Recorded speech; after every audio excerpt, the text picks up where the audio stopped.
Again for coming. The live stream will... You're right? You're under control? Yep, okay. So here we go. Gosh, you're all so good and quiet. Here we go. 20 seconds and we'll be going around Australia. Thank you for being part of the Australian Children's Laureate official program launch. And I'll be handing over to Andy in just a moment. So 10, 9, 8, 7, 6, 5, 4, 3, 2, 1. And here we are. Welcome everyone. Welcome everyone in the auditorium of the State Library of New South Wales, and welcome to all our viewers all over Australia, all over the world, in every planet, on every galaxy, in every universe ever imagined and not imagined yet. Thank you all for coming. And welcome to Bill, the amazing illustrator, and to everyone who likes books. Does anyone in this room like books? Okay, 1, 2, 3, 4, 5, 6, 7, 8. Yeah, that's most of you. Excellent. I've always loved books from a very young age, and I'm honoured to be the Australian Children's Laureate. And they said when you become the Laureate, you have to have a mission. You need a mission for the 2 years. And so I said, well, my mission is going to be to build a gigantic space rocket big enough for all the kids all over Australia, and we're all going to get in and we're going to blast off to a planet made of candy, right? And we're just going to spend the next 2 years eating lollies, fairy floss, drinking lemonade, and hamburgers. Well, we're not drinking hamburgers, but yeah, we can. We can blend up hamburgers. We can do whatever we like on the planet. Does that sound good? Yeah. What do you mean, no? What more could I do for you? Most of you want to come. Good. You can stay at home. You've probably got some important schoolwork to do. But look, actually, don't worry. They said, you know what they said when I said that plan to the Laureate Foundation? They said, no, not that sort of mission. And so I said, well, maybe we could imagine it. So you've all just imagined it, haven't you? Of course you did. Let's see, because this is what reading does for you. Reading improves your imagination, and we can imagine ourselves going anywhere. And that's why I've always loved books, because they are an opportunity for adventures that you might never be able to have in real life. So this is going into a portal, and maybe you will end up deep beneath the ocean, on the ocean floor. Does this sound good to anyone? Yeah. Would you like to be this guy or this woman? We can't tell. This is an illustration from a book I had as a kid, and that's a very bad day at work for this diver. He's got his foot caught in a giant clam. That's the dumbest thing you can do as a diver, isn't it? Yeah. And if it wasn't for books, we wouldn't know this. Did you have a question? No? No? A comment? What an idiot. Yes. What's my name? That's a hard one. My name is Andy, and Andy Griffiths. And I live in a treehouse. And when I say treehouse, I don't mean any treehouse. I mean a 169-storey treehouse. I'm that Andy, and I live with an idiot called Terry, which is the only problem of the treehouse. But follow-up question, yes. What's the stupidest thing you can do is to get hit by a shark. Oh, when you're a diver, yes. Sharks drive very fast. Stay out of the way of shark cars. They're terrible. There's my house there. The good thing about the treehouse is I don't need to use any imagination because this is actually real. This is where I live, and I just write down what happens every day at work, which is not very much because Terry's messing around all the time. You could go to a whole other planet, like we were just talking about, and you could fly kites on Venus. Does that sound good? Not as much fun as eating lollies, but still fun. Or we can go way back in time and float on a raft at the centre of the world and mix it up with dinosaurs, which, by the way, are much scarier than magpies. So that's not for everyone, but this is some of the adventures you can have. Or you can go way forward into the future, into worlds as yet that we can't imagine. Or perhaps you can go to a beautiful land where everything's nice. Who would like to go to this nice land? You don't think it'll be a little bit boring there? It is beautiful. There are lands where everything's not quite so peaceful. Oops, pressed the wrong button. This is like a lot going on in this world. This looks like Bondi Beach on a normal day. Where else? Oh, we can go to the land of lost things, where everything you've ever lost ends up in the land of lost things.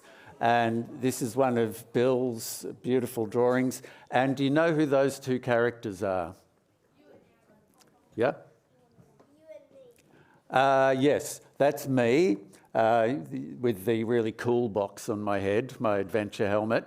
And this is you with the kind of stupid-looking helmet with the flip-flops. I don't know why you chose that, but in this, it's me and you going on adventures together. And that's how I've always felt about the books I loved, is it was me and the characters going on adventures. This was not a nice place to go, in the sewers of New York, where a giant monster who could shapeshift was chasing the poor writer who invented the monster. So this was a place I loved to go in comics. And you can also meet quite violent people in books. That's Terry hitting me with a banana for no reason at all, right? I mean, I was going to hit him with a banana, but he snatched it out of my hands, which is wrong, and then hit me with the banana. Now, here's the serious part of the talk. There are many other benefits to reading apart from just, going to incredible places. For instance, it boosts your brain power. Wouldn't we all love to have a brain that's coming right out of our heads like this? That is cool. You'd be so intelligent. Whoops, I've got to press the right buttons. It enhances your vocabulary. And this little loaf of bread, is that what it is, Bill? It's a loaf of bread saying a word that I don't even know, called flubbenslorp. Can everyone here and out there in TV land, can you all say on the count of three, flubbenslorp? Slorp. Okay, 1, 2, 3. Flubbenslorp. And who can tell me what that means? Yes?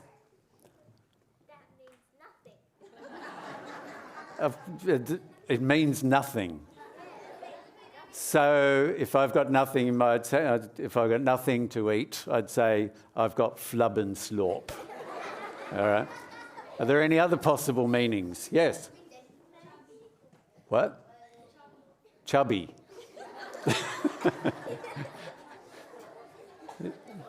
It's a nicer word than chubby. Yes. Yes. What do you think it means? Yep. Bread. All right. So today for lunch we can all have flubbenslorp and peanut butter sandwiches. No, flub and slorp widgers. All right. It reduces stress.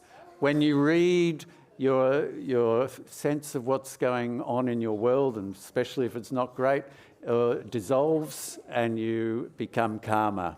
It also improves your focus, and laser beams will come out of your eyes and you can set fire to things, and that's really fun, especially if you've got a little brother or sister who's annoying you. You can laser beam them. So it increases empathy, not for little brothers and sisters, but especially if you've accidentally laser beamed a bug. You can feel, books tell you what it's like to be someone else, so that you can begin to realise there are a lot of different ways to see the world. It fosters creativity, and look at that, you can read a book with one hand, paint a picture without even looking with the other. And so these are superpowers that come from reading. And also, studies have also shown that as few as 4 months of regular reading increases your ability to skim stones by 200%. Can you, yeah, a round of applause for that. That is incredible. So your stone throwing ability increases. Studies have also shown regular reading improves your ability to blow giant bubblegum bubbles by 500%. And you see, I'm not making this up, because you see the graph there says 500, although it hasn't translated. And 1,000% growth in your leg length. These are just some of the benefits you will experience from regular reading of books, right? In my case, it made me an incredible rock climber. And I'm not boasting, but this was one of the first rock faces I climbed, and you're probably thinking that's pretty easy. But after a few more months of reading, I was able to do this. And that was quite an impressive climb at the time. But then I did some more reading. I was reading half an hour every day, and look at this. What do you mean that's not me? What part of me and the arrow pointing to me do you not understand? Oh, this is before I had tattoos. Yeah, this was last year. And I was pioneering, if you look carefully, I was pioneering a technique of climbing the rock without actually holding on. See that? That's why I fell off. And I had to I fell off and I died. Yeah, I died for a while. I didn't stay dead because it's kind of boring. But then I took up some other activities that I discovered reading had allowed me to do. Surfing. I was surfing little waves at first, big waves after a while. And then I was like, I want to surf the most dangerous wave in the world. And that wave is called a dragon wave. And you too can surf dragon waves if you read every day. AI.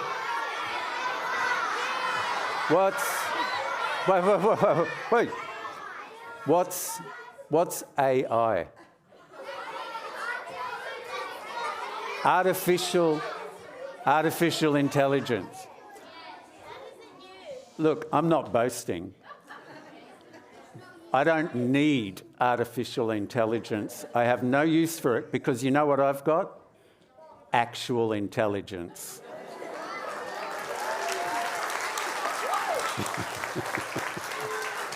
Take that, AI. And And you can improve your actual intelligence, although you wouldn't know it to look at me or listen to me, by regular reading. That is the best type of intelligence.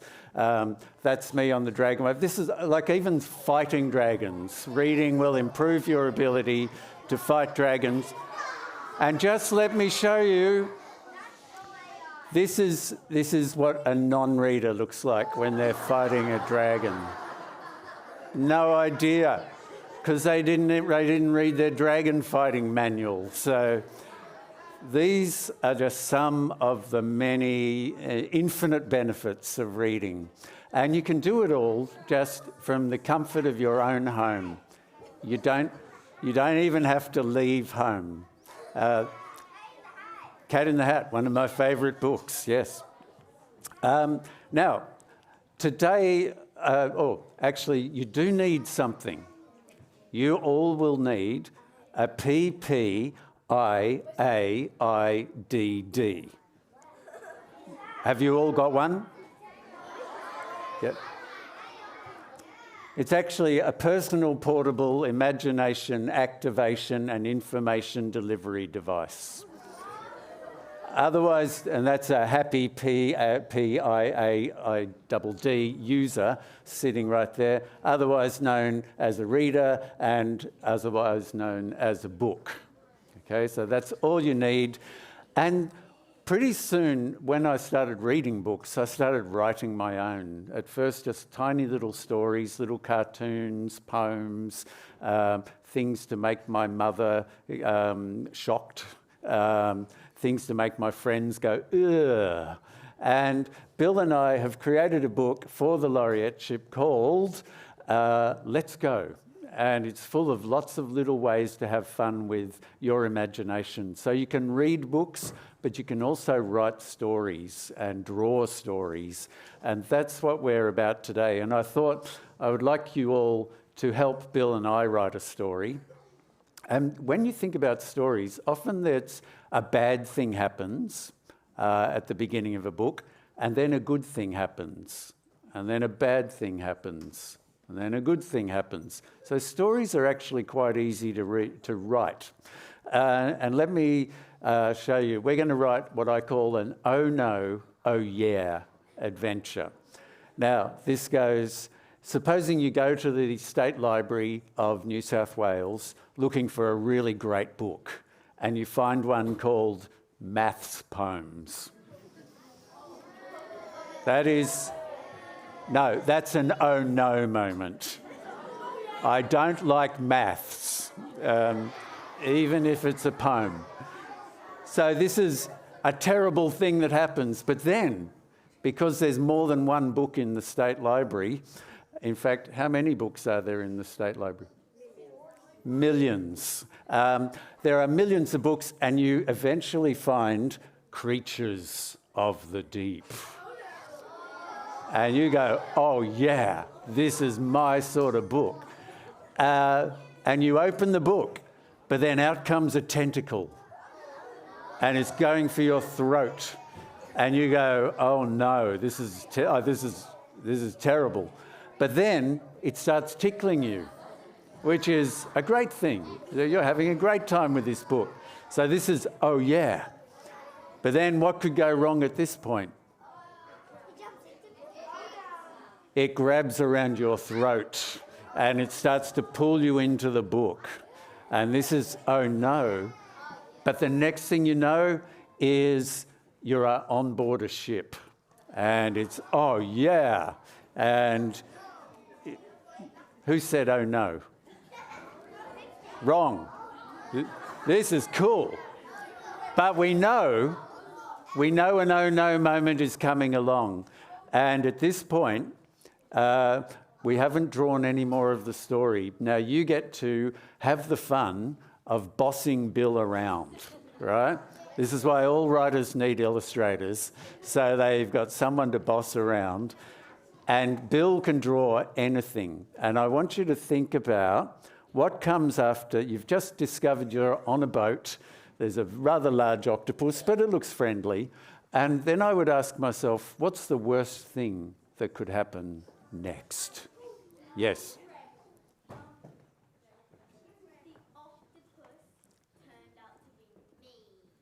The octopus turned out to be you. Mean. All right. He's not a friendly octopus. Well, that spoiled the party, didn't it?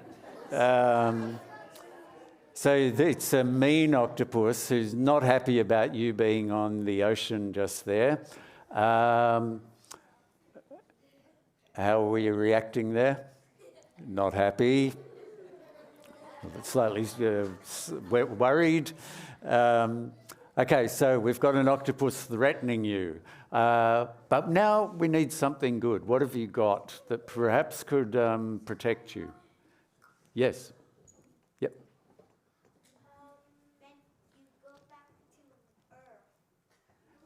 You go back to Earth. You're already on Earth.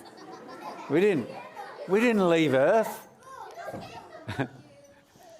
No. Well, let's take a couple of options. Yes. You chuck your flip-flops at the octopus. The traditional way to fight an angry octopus is to use the flip-flops on the top of your silly-looking helmet. And there we go. Let's see. Throwing of flip-flops. Very violent, very serious. Oh, right in the eye. Oh, that's... What about empathy? What about thinking about the poor Oh. Okay, this is going well, but a story can't just keep going well. What's the worst thing that could happen next? Yes.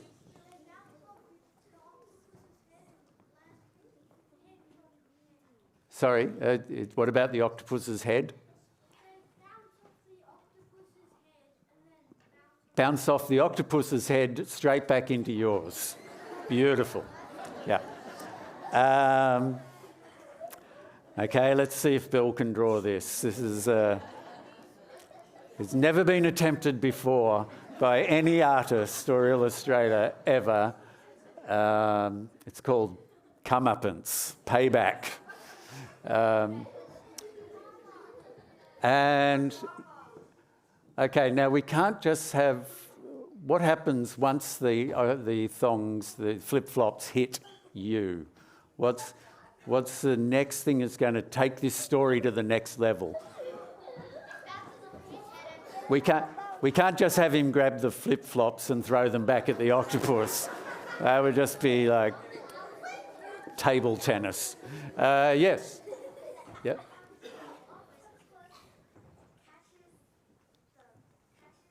The octopus catches them. Oh, so you do want them to bounce off your head back to the octopus. Catches them. Yes. I said a giant wave could blow the flip-flops away. Okay.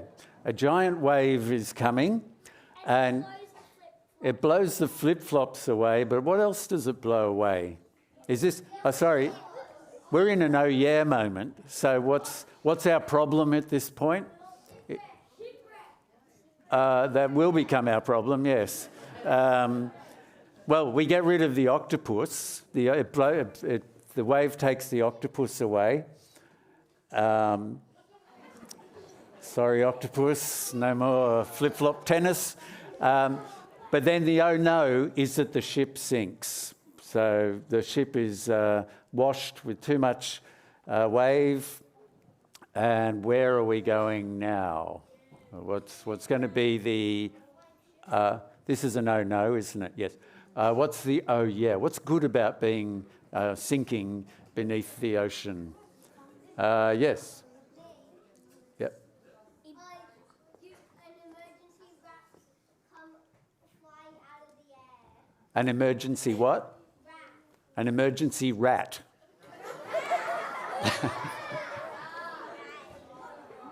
Rat or... Raft. Raft, sorry.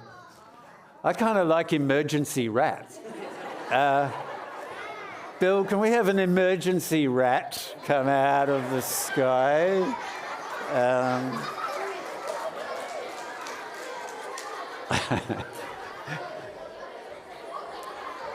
Oh, yeah. It's emergency rat. And he's got a life buoy. Could he have, Bill, could he have a sort of like a cape?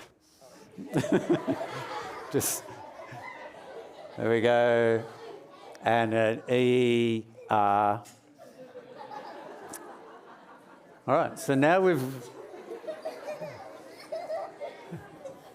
What's your idea? What's... So, like, on the noise side, you accidentally vaporize the rat. Yeah, you accidentally vaporize the rat. How do you accidentally vaporize something?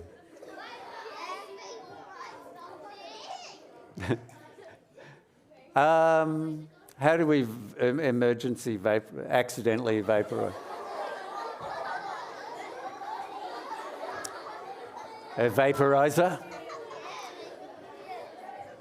Well, hang on, you've just vaporized the person, the rat that was coming to save you.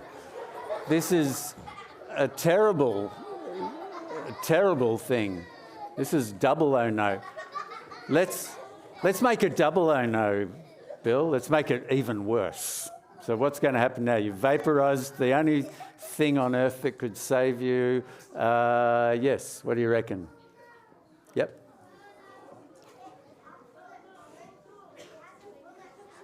Hold on, I'm getting two at once. Sorry? You'll have to yell out. Sorry? A twin of the rat. And then you accidentally vaporize the twin, and then a triplet of the rat comes, and then you accidentally vaporize that, and we're stuck in storytelling. It's the same thing. Yes? In the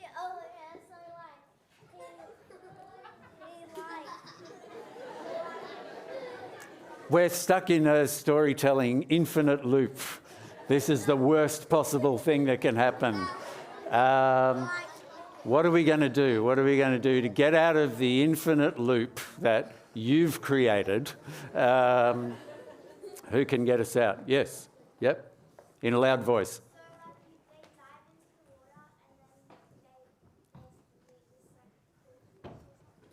They dive into the water and meet a cool fish. I think we need to start ending this story up. A cool fish.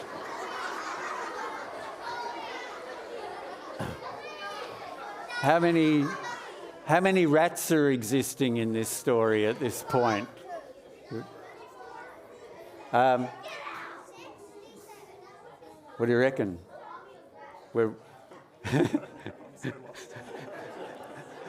I think we've got a few rats. A little school of ratfish. Yeah?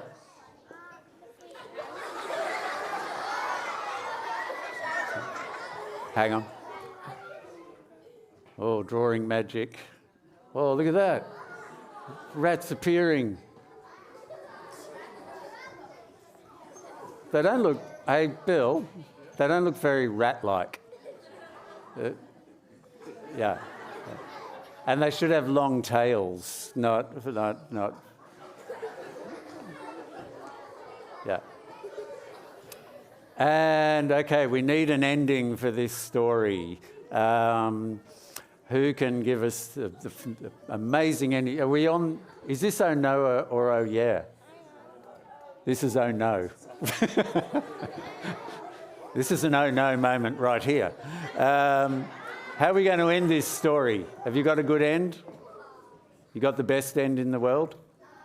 Yeah. Suddenly, yes, that's a great ending word, yes.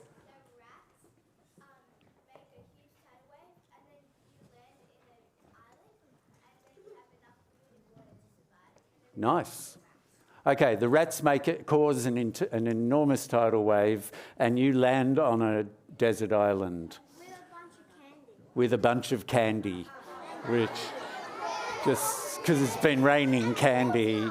Hang on, there's the wave, that's good. You're on a desert island.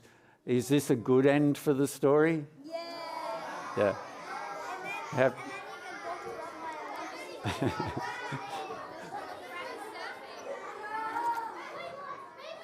All right.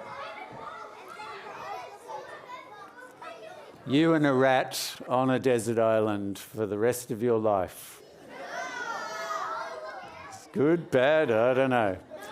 But whatever, look, it's not a very good story, but it's great fun getting there, isn't it? And this is part of what writing is and reading is all about. Okay, that's the plot of our next book together. Thank you very much for all of your work. Yeah.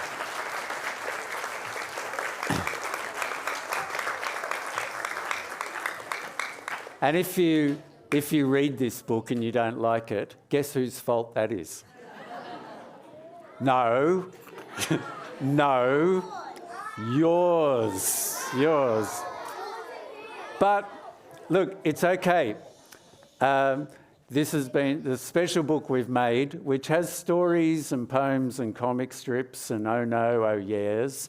And it's specially for the Laureateship, so you can read it, but there's also opportunities for you to draw and write and make your own stories.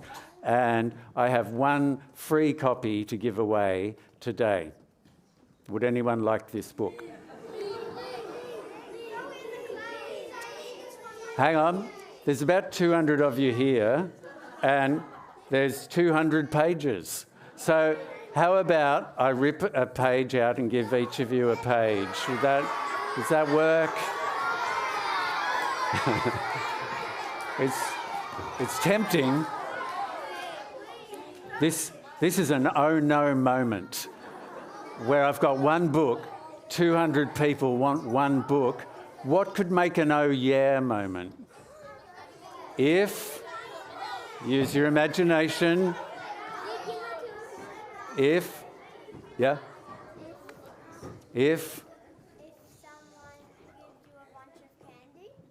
someone gave you a bunch of candy, even better, if the chairman of the Australian Laureate Foundation was to come in wheeling a huge trolley full of books. Oh, yeah.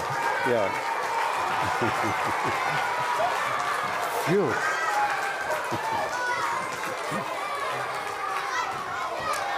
All right.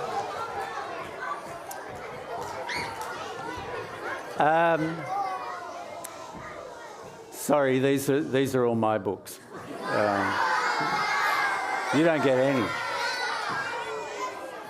We shall distribute these in a minute, and in the meantime, I want to say thank you to everyone who tuned in today. It's been wonderful to have you, and do keep up your regular reading. Find the book that works for you and gives you that, oh yeah, this is a great book. Find that book and it will be with you for your whole life. So I'm looking forward to the next 2 years of meeting you all and telling stories with you and hearing your stories, seeing what you draw and what you write. And please send them in to us, because we will assemble the very best and the very worst stories that we receive by the end of the 2 years. So great storytelling ahead for all of us. Thank you very much all for coming. Thank you. And thank you, Bill.